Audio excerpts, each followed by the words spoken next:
Careblazer, last week we talked about the different lobes of the brain and how they impact somebody with dementia. Today, what I thought we would do was talk a little bit more about the brain, some interesting facts about the brain, and some conditions that your loved one might have. First, let's start with the general overview of the brain.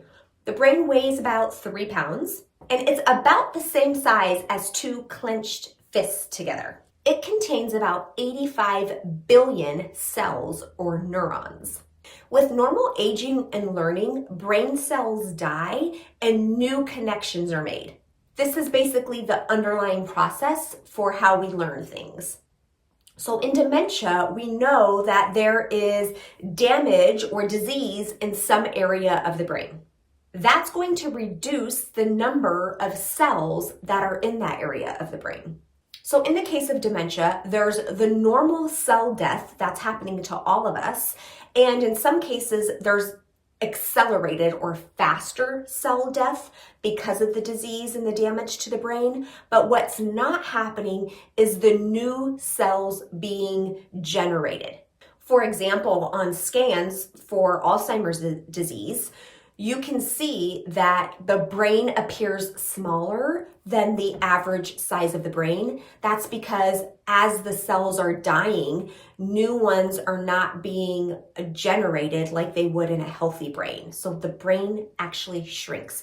If you have some sort of brain scan from your loved one, if you look at the report, this might pop up on the report as volume loss, is how a lot of times it's written in the radiology reports. It basically means the brain is smaller than it should be. It's shrinking because of the cell death. A lot of the really difficult behaviors that you're currently observing in your loved one, those behaviors are likely being triggered by something in their brain not working the way that it should. If you would like to learn more about the best way to respond to somebody with challenging dementia behaviors, I'm hosting a free workshop called How to Successfully Respond to Challenging Dementia Behaviors, even if your loved one doesn't want any of your help, doesn't think anything is wrong, and resists your help. It's for free. You can save your spot. The link is below this video. A brain with Alzheimer's disease weighs about 8 to 10% less than a typical brain. So if a typical brain weighs about 3 pounds, somebody with Alzheimer's disease, their brain's going to weigh around 2.7. Here are some other important facts about the brain to know.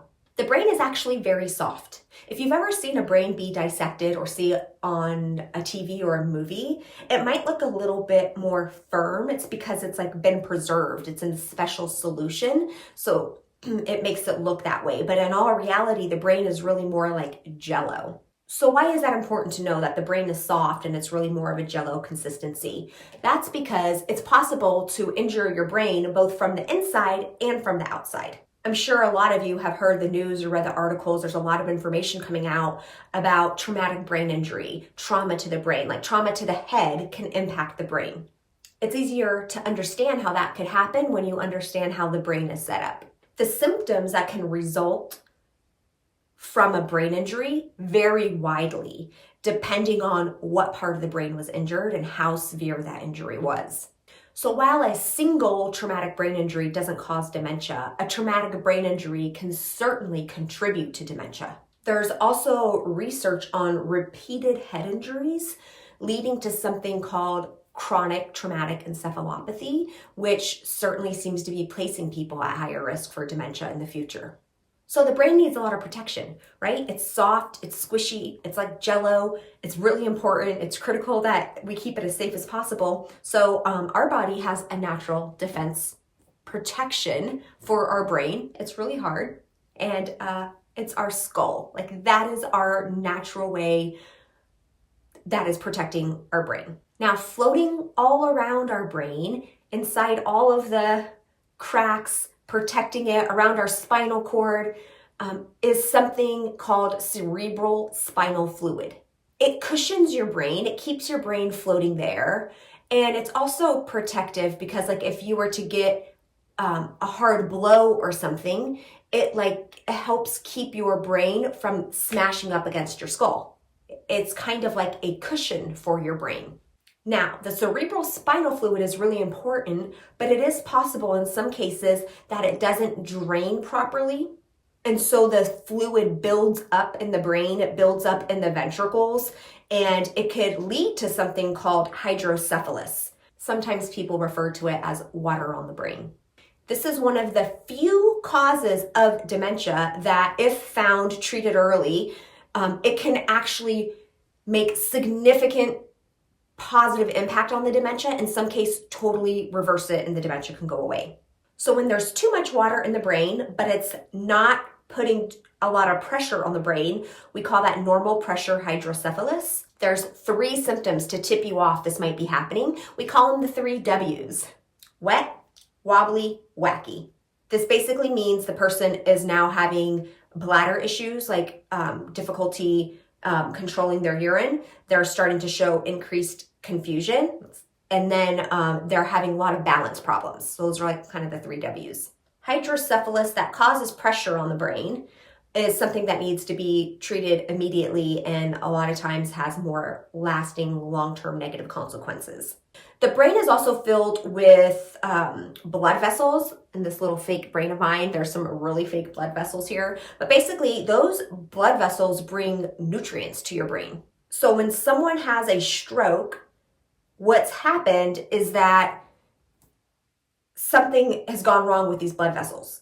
An ischemic stroke means that there's been a block in the blood vessel. So you can kind of think of a water pipe, right? A water pipe sometimes has like total blockage, no water is getting through, or you can think of like a partial blockage. There's like something in there, but some water is getting through just a little bit. Similar when we're talking about ischemic stroke. If there's a blockage, then there's not enough blood properly, a proper flow of blood going through that blood vessel. That means that the area of the brain that was getting nutrients from that blood vessel are now not getting those nutrients to that part of the brain. And what happens is the cells around that area start to die. The second kind of stroke is hemorrhagic stroke. This, if we're using the water pipe example, this would be when the water pipe has a leak or in some cases has burst. This means the blood in the brain is not getting to where it needs to go and it's being deposited in parts of the brain where it shouldn't be deposited. Now, TIAs, you may have heard before. Again, talking about these strokes, TIAs, this is really common in vascular type dementia, but TIAs are transient ischemic attacks. These are similar to the ischemic strokes, but the blood was able to push through. The blockage was able to push through. There are a lot of conditions that can negatively impact the blood flow to the brain, that can impact the blood vessels.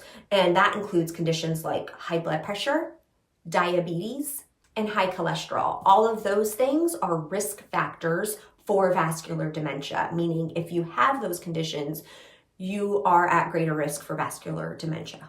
Because blood vessels are all throughout the brain, when somebody has vascular dementia, we tend to see more of the problems with like processing speed, problem solving, and attention. All right, have I said the brain is complex? It is super complex. There's a lot behind it. I'm gonna end here for today. I'd like to know what was surprising to you about this video. Anything about the brain you learned that you didn't know? You might have a hard time remembering all the information here, totally understandable. Feel free to come back and watch certain parts of the video that you want a refresher on. It'll be here for you whenever you want. I'll keep adding bits and pieces of the brain and how it's impacting your loved one with dementia. If you think it's helpful, you can let me know in the comments below if knowing more about the brain like this is in any way helpful to you as you're caring for your loved one. And I'll be back with another video next week, Careblazer.